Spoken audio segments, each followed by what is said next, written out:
Esiet sveicināti raidījumā Latgales speciālā ekonomiskā zona biznesam. Esmu Sintīla Lukjanska un 4. raidījuma viesis ir Latgales speciālās ekonomiskās zonas uzraudzības komisijas priekšsēdētājs Jānis Lāčplēss. Sveicināti! Labdien! Iepriekšējos raidījumos iepazinām Latgales speciālo ekonomisko zonu par to, kāpēc ir jēgpilni uzņēmējiem tajā iesaistīties, kā arī runājām par ārzemju investoru piesaisti Latgalē, cik reāli tas ir iespējams un kā tad mēs īsti izskatāmies ārzemju investoru acīs. Tāpat diskutējām arī par uzņēmēja gēnu, kas tas ir un kā to uztrenēt vai arī iegūt, kā arī uzzinājām Latgales dienu un tās nomināciju ieguvējus par to, cik daudz patiesībā Latgalē ir jaudīgu, radošu un strādīgu cilvēku. Jau 7. gadu veiksmīgi darbojas reģiona attīstībai un investīciju piesaistē Latgales speciālā ekonomiskā zona. Un ņemot vērā to, ka 2023. gads ir praktiski izskanējis, šodien ir tiešām īstais laiks, lai pārunātu tad šī gada Latgales seza pārvaldes aktualitātes un sasniegumus. Lāčplēss kungs, lūdzu pastāstiet, kāda šobrīd ir situācija, ņemot vērā visu, kas notiek šobrīd pasaulē, un cik uzņēmumu tad tajā pašlaik darbojas Latgales speciālā ekonomiskā zonā? Pašlaik Latgales speciālā ekonomiskā zonā strādā 28 uzņēmumi. Daudzi no viņiem ir iesnieguši projektus vairākas reizes, jo seza status tiek izmantots uz konkrētu investīciju projektu, tiek noteikta nodokļa atlaide, un viņi var turpināt, veicot jaunus projektus. Tas tikai parāda to, ka šie uzņēmumi saprot, ka ir izdevīgi investēt tieši šādā režīmā, saņemot nodokļu atlaidi. Tāpēc projektu skaits ir daudz lielāks nekā uzņēmumu skaits, bet uzņēmumu skaits arī pakāpeniski palielinās. Šogad mums jau 2 gadus, kā valsts caur varām Reģionālā attīstības ministrija piešķir finansējumu seza darbībai. Viņi arī uzliek noteiktus rezultatīvos rādītājus, ko mūsu plāno sasniegt. Galvenais bija noslēgto līgumu skaits, bija vajadzīgs noslēgt jaunus 9 līgumus, ir noslēgti jau 10. Gads vēl nav beidzies, iespējams, ka viņi tomēr būs arī nedaudz vairāk, tāpēc, ka šeit ir viss gājis tā kā plānojam. Ja salīdzināt ar iepriekšējo gadu, tad, protams, investīciju apjoms, ko veica seza uzņēmumi, ir būtiski samazinājies. Šogad tas ir 4 450 000. Tam ir dažādi objektīvi iemesli. Visi zinām, ka tomēr ekonomikā notiek diezgan izteikta recesija, plus ļoti smagi domāju, ka uzņēmēju investēšanas spēju ir skārusi refinansēšanas likmes celšana, Euribors ir sitis un līdzekļu pieejamība bankās, protams, Latvijā ir ārpus katras kritikas. Tas nevar neatstāt ietekmi uz šīm lietām. Arī, acīm redzot, tomēr arī globālās ekonomikas sabremzēšanās savu ir devusi, bet tie uzņēmumi, kas spēj nodrošināt, teiksim, paši savu līdzekļu investēšanu, tomēr to dara. Un jāsaka, ka mēs jau skatāmies uz ārvalstu investoriem, priekš viņiem tas naudas sadārdzinājums laikam nav tik būtisks, viņi neiet uz Latvijas bankām aizņemties naudu, viņiem ir paveicies, bet vienalga, ir arī mūsu uzņēmumi, Latvijas uzņēmumi, kas ir veikuši pietiekuši lielas investīcijas. Neliels uzņēmums pēc darbinieku skaita veic investīciju iekārtās vairāk nekā 1 000 000 eiro. Tas tomēr kaut ko nozīmē, un mēs redzam, ka visstabilāk turpina savu attīstību tomēr tie uzņēmumi, kuri ražo augstas pievienotās vērtības produkciju. Tas nav vienkārši atrast pasaules tirgu konkurentspējīgu nišu tādai produkcijai. Gods un slava mūsu uzņēmējiem. Par šogad mēs parunāsim mazliet vēlāk, taču par šiem rezultatīviem rādītājiem, ko noteikusi Vides aizsardzības un reģionāla attīstības ministrija, šogad bija jānoslēdz 9 attīstība šie investīciju līgumi. Vai nākamgad šis skaitlis plānots, ka viņu ir palielināts, tātad 10 investīciju līgumi, vai arī atkal samazināts, kā izskatās nākamais gads? Parasti jau tomēr mēs skatāmies kādā attīstības tendencē. To Vides reģionālās attīstības ministrija vērtēs, kāda ir situācija. Daudz kas ļoti būs atkarīgs no tā, cik raiti ritēs tās nodokļu izmaiņas, ko mēs gaidām. Diemžēl šogad viņas tā arī netika pieņemtas, un tas noteikti ir atstājis iespaidu, jo viens no rādītājiem, kas mums ir, diemžēl nav izpildīts, un tas ir saistīts ar jaunradīto darba vietu skaitu. Mums ir neliels mīnus. Skaidrojums tam, protams, galvenais ir tas, ka pirmkārt jau šogad beidzas šī programma, kas ir, kur jaunradītajās darba vietās izmaksātā darba alga tiek uzskatīta par investīciju. Nākošais gads mēs jau jaunas līgumus slēgt nevarēsim. Programma turpināsies līdz gada beigām. Un, protams, ir nepieciešams viņas pagarinājums. Un šajā situācijā daži uzņēmumi vienkārši nogaida. Būs, nebūs pagarinājums, jo darba alga kā investīcija tiek skaitīta par periodu līdz 2 gadiem, bet tas viss ir jādara viena gada ietvaros. Tas nav reāli un nav nekādas reālās atdeves. Un otrkārt, kā jau es teicu, ka ja investīcijas notiek augstas pievienotās vērtības ražošanas uzņēmumos, tad tā investīcija ir liela, bet darba vietu skaits ir mazs. Līdz ar to mēs ļoti ceram, ka nodokļu atlaides, kas saistītas ar darba spēka apmaksu, tomēr tiks pieņemtas, un tas var dot lielu papildus impulsu jaunu darba veidu veidošanai, un atkarībā no tā, es domāju, ka mums arī tiks doti uzdevumi un mērķi, kādas mums ir jāsasniedz.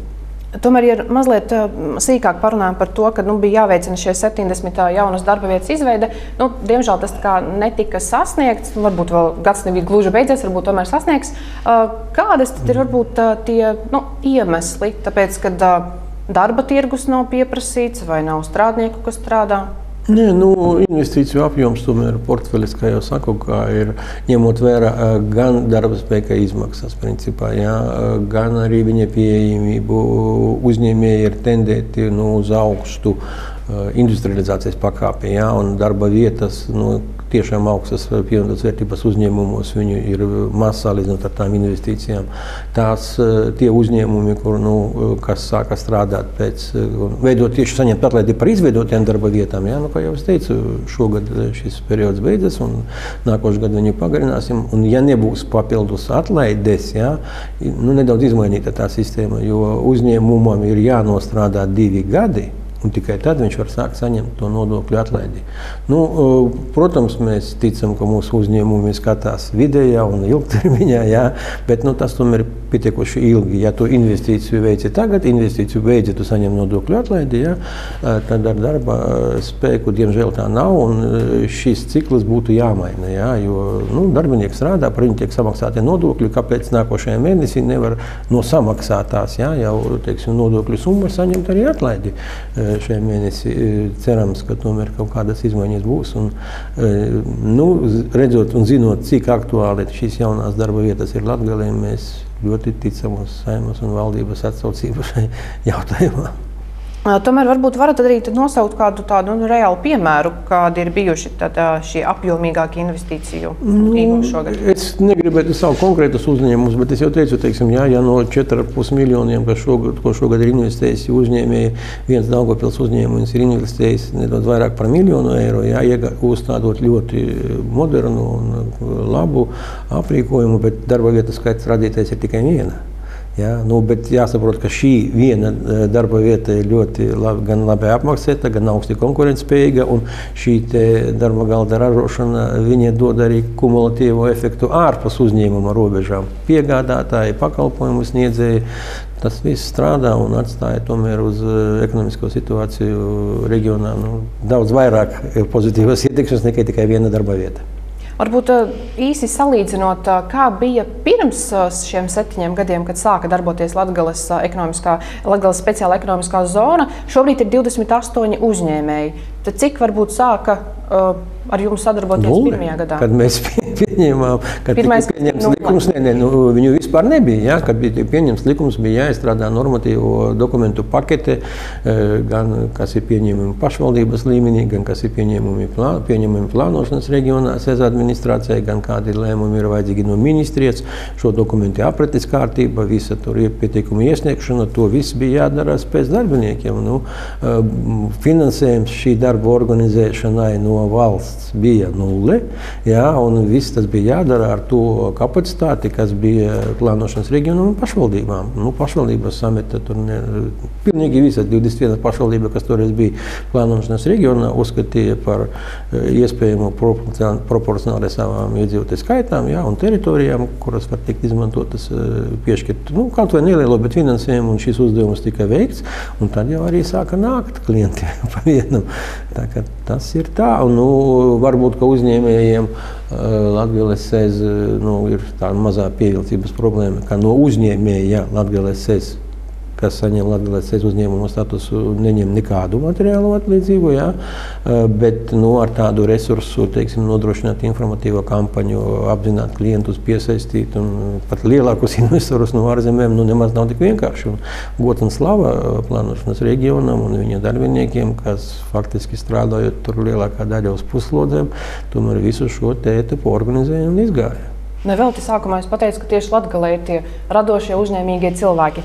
Taču tāds atskats uz šo 2023. tādu aizējošo gadu Latgales speciālajā ekonomiskā zonā, kā tas izskatījās un kā jūs varbūt raksturotu šī brīža esošo vidi Latgalē šeit? Ja tā, kā mēs mēdzam saukt kaut kādu, jā, es teiktu, ka šis sava veida bija stabilizācijas gads. Neskatoties uz to smago ekonomisko situāciju, attīstība nav apstājusies. Mēs redzam, kā nāk jauni uzņēmumi, viņi kā vienmēr lielāki investori atnāk ar tādu kā izmēģinājumā projektu nelielu, tur, kā nelielu, par 200-300 tūkstoši eiro investīciju, paskatās, kā tas strādā, un tad nākošu gadu jau iet ar lielām investīcijām, un tādas iestrādes mums ir.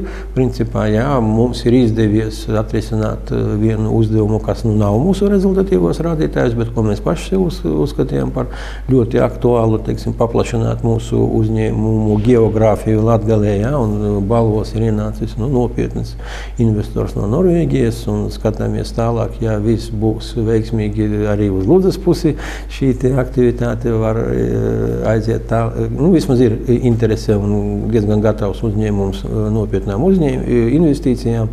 Tā kā mēs strādājam arī šajā virzienā, jo nav jau, vieglāk jau būtu strādāt, Daugavpils, Līvāni, Augstdaugavas novads, Krāslava, visi tā kā tepat blakus, visi zināmi, tā arī sarafānu rādījos starp uzņēmējiem strādā, visi redz, tam tur labi iet, es arī aiziešu, nemaz tik sarežģīti nav, bet mums ir svarīgi tomēr, lai šī attīstība notiek visā Latgales reģionā, un jā, mums tāpēc ir pieņemti speciāli darbinieki, kas to dara, un rezultāti nāk. Taču, vai šī brīža esošajos apstākļos mēs zinām visu šo ģeopolitisko situāciju valstī un īpaši Latgalē, vai tā jauno uzņēmumu un ārvalstu investoru ienākšana reģionā pašlaik ir tāda, jūs minējāt, ka ir stabils šis gads bijis, bet vai viņi arī nākotnē varētu būt tāda gana stabila? Es skatos, ka viņi nākotnē var būt tomēr ar pieaugumu. Prognozēt, ja nenotiek kaut kādi satricinājumi lieli, jā, starptautiskā situācijā vai tur ekonomiskajos tirgos, tomēr šim pieaugumam ir jābūt. Interese par mūsu reģionu ir, bez tam ir jāņem vērā arī citi faktori. Jā, SEZ vienmēr strādāja un strādās, esmu pārliecināts, ļoti aktīvā sazobē ar pašvaldībām. Pirmām kārtām, jā. Un jāskatās arī uz plānošanas periodu cikliem. Šis bija otrais gads jaunajā plānošanas reģionā, kad nekādi jauni gandrīz projekti šī plānošanas perioda nav sākti. Jā, bet tika pabeigti visi iepriekšējie plānošanas periodi. Periods plus 2 gadi ir iespējams tos projektus pabeigt. Līdz ar to tas arī samazināja to potenciālo investīciju apjomu. Tagad būs 3. gads, aizies nopietnas programmas, un es ticu, ka pašvaldības viņas veiksmīgi realizēs pirmām kārtām tomēr lielo biznesa parku projekti. Tas ir Locikos šeit, Augstdaugava tilti un Rēzekne viņu projekts. Jā, un tās ir tās ražošanas platības un teritorijas, ko pašvaldības var piedāvāt nopietniem investoriem, lieliem, burtiskiem no priekš Latvijas un reģionā, kā mēs gribam viņus redzēt. Un mēs jau tagad redzam, ka potenciāliem investoriem, vismaz daļai no viņiem, kas ir potenciāli investori šajās teritorijās, ir interese arī par nodokļu atlaidēm, ko piedāvā SEZ.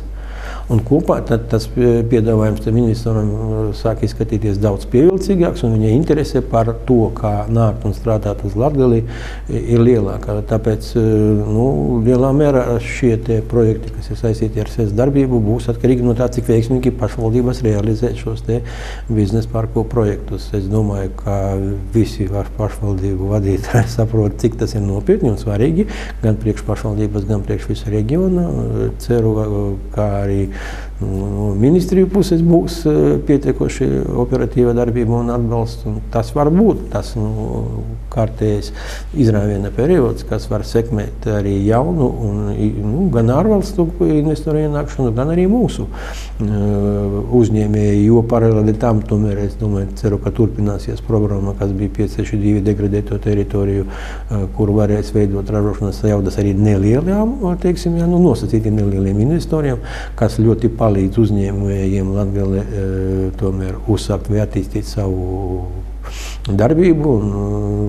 Līdz ar to tā kā jaunais plānošanas periods ar 3. gadu jau tā kā iet tomēr pavisam uz priekšu, es domāju, ka arī tas dos savus rezultātus. Taču bieži vien izskan sabiedrībā viedoklis, ka valsts ir tā, kas nepalīdz ne iedzīvotājiem, ne uzņēmējiem. Taču jūs kā ilggadējs tāds tiešām speciālists savā jomā, vai Latgales pašvaldības tiešām apzinās, ka viņiem arī ir jādod kaut kāda artava šiem uzņēmējiem, lai mēs visas, katra Latgales daļa paceltos un attīstītos vairāk? Vai tomēr ir tādas, kas varbūt bloķē? Šeit jau drīzāk ir problēmas nevis ar to, ka negrib pašvaldības, bet ar to, ka viņām ir tās iespējas ļoti ierobežotas. No saviem līdzekļiem, teiksim, veikt kaut kādu tiešu uzņēmēju darbības atbalstu nemaz nedrīkst. Jā, tur jābūt speciālām programmām. Struktūra fondu līdzekļi ir tās iespējas, caur kurām pašvaldības šobrīd caur atsevišķām programmām var to realizēt. Jā. Biznesa parki, kas ir parādījušies tagad kā jauns instrumentu attīstībai, tas arī ir labi. Latgalē tagad mēs daudz runājam un skatāmies par Eiropas austrumu robežas nostiprināšanas un attīstības programmu. Tur var būt diezgan lielas investīcijas publiskajā infrastruktūrā. Jā, tas nebūs tiešs atbalsts uzņēmējiem, bet tomēr tā infrastruktūra, kas tiek veidota, viņi tomēr veido uzņēmēji, pārsvarā vietējie, ienāk reģionā nauda, parādās ekonomiskā attīstība, jā, un aktivitāte. Tas viss sekmē to procesu. Tāpēc jo šī atkal ir tā lielā iespēja mūsu reģionam, jā, ja viņi tagad neizmantot maksimāli efektīvi, kāds nākošais tāds solis būs, grūti pateikt. Un tāpēc šeit nevajag būt kautrīgiem, jo ja mēs, jāskatās tiešām globāli uz tām lietām, jo tomēr kopīgie rādītāji Latgalē, mēs varam atrast pozitīvas tendences, teiksim, pēdējos gados tur atsevišķās ekonomiskās aktivitātes un uzņēmējdarbības Latgalē notikušas straujāk nekā citos reģionos, bet kopīgi vienalga. Bezdarba līmenis divreiz lielāks, nerunāsim pat par Rīgu, jā, par pārējiem reģioniem. Jā. Darba algas ir minimālas, iedzīvotāju depopulācija. Laikam es ceru, ka tomēr ir apstājusies, jā, bet vai tikai tas nav par sarežģītu. Jā, un ja mēs neveiksim tagad kaut kādus lielus pasākumus, kas to bildi var radikāli mainīt, bet bez lielām investīcijām tas nav iespējams. Jā. Tā kā šeit tādas aktivitātes, kas ir saistītas uz to, lai piesaistītu privāto kapitālu, jo Latgales jau pa saviem 7 darbības gadiem uzņēmumi ir noslēguši līgumus par to, ka tiks investēti 67 miljoni. Mēs bieži runājam, Latgales investīciju portfelis nav Latgales investīciju portfelis. Latgales neinvestē naudu, investē uzņēmēji. Tās ir privātās investīcijas, ko viņi liek iekšā, jā, un attīsta mūsu reģionu. Jā, un tāpēc nemeklēt un nestrādāt ar šādiem partneriem nav tāda Latgales pašvaldība, kas to nedarītu. Jautājums, kāda arī viņu kapacitāte. Tas arī bija viens no jautājumiem patiesībā, kas bija stāvēja, kad notika reģionālā reforma, kā pašvaldību spēja, teiksim, sniegt pakalpojumus uzņēmēju darbības attīstībai, arī tika vērtēta grūtāk jau mazai pašvaldībai, teiksim, strādāt ar kaut kādiem lielākiem projektiem. Tā kā viss tomēr tiek darīts, lai kaut kā virzīties uz priekšu. Ja runājam par Latgales SEZA attīstības tām perspektīvām šobrīd, kādas varbūt investīcijas vajadzētu piesaistīt reģionam, kas varbūt ir tāds akūtākais, kas būtu nepieciešams? Mēs tieši kā sāku runāt, tās nav mūsu investīcijas. Uzņēmēji izvēlās, jo, ja tu gribi, pats vidējā līmeņa uzņēmums Latvijā, viņš nevar strādāt uz Latgales vai Latvijas tirgu. Viņam jākonkurē visā pasaules tirgu. Un mēs atbalstam, ja viņš nāk un šeit iegulda naudu, viņš savu naudu iegulda, pārsvarā, jo, kā jau saku, aizņemties nav tik patīkami. Ceru, ka nākošais gads varbūt kā Altums daudz aktīvāk strādās un piedāvās uzņēmumiem vēl labvēlīgākus nosacījumus. Vismaz tādās iestrādes valdībā ir. Bet ja viņš iegulda to naudu uzņēmējs, viņš izvēlas, kur viņš spējas konkurēt. Jā, ir tās atsevišķās aizliegtās nozares, kas vienmēr būs aizliegtas, bet viņu klāsts tomēr samazinās. Labi, tur kaut kādas alkohola ražošanas viņas būs, vai tur saistītas ar ieročiem, tādas lietas. Jā. Lauksaimniecība, kā saņem atbalstu no citiem pilnīgi avotiem, viņiem ir savas atbalsta programmas, viņas līdz ar to neduplē citur. Jā. Ja tu esi tajā klāstā, tad viss kārtībā. Ja tu spēsi atrast nišu pasaules tirgos, un realizēt savu projektu un būt konkurentspējīgs. Vai arī pie mums atnāk investors, kuriem jau ir niša pasaules tirgos investē naudu. Mēs tikai atbalstīsim. Jā. Protams, ka mēs gribam, lai pie mums attīstītos nozares ar augstu pievienoto vērtību, ar lielām darba algām. Jā.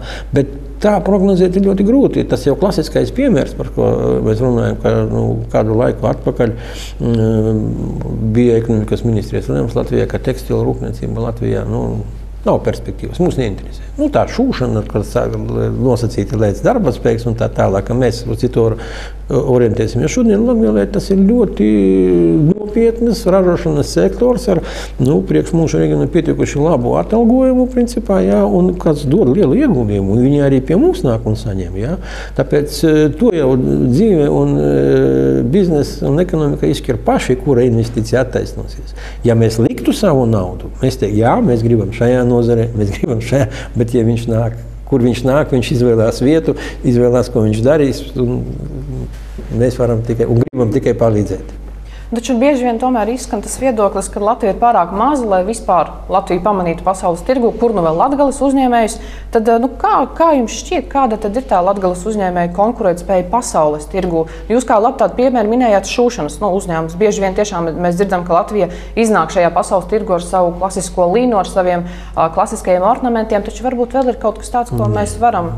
Mēs esam runājuši daudzreiz, varam būt ļoti lepni, ka starp Latgales SEZA uzņēmumiem, kas ražo ļoti augstas pievienotas vērtības produkciju, ir tādi, kas ir pasaules uzņēmumu vidū, ja ne trīniekā, tad pieciniekā.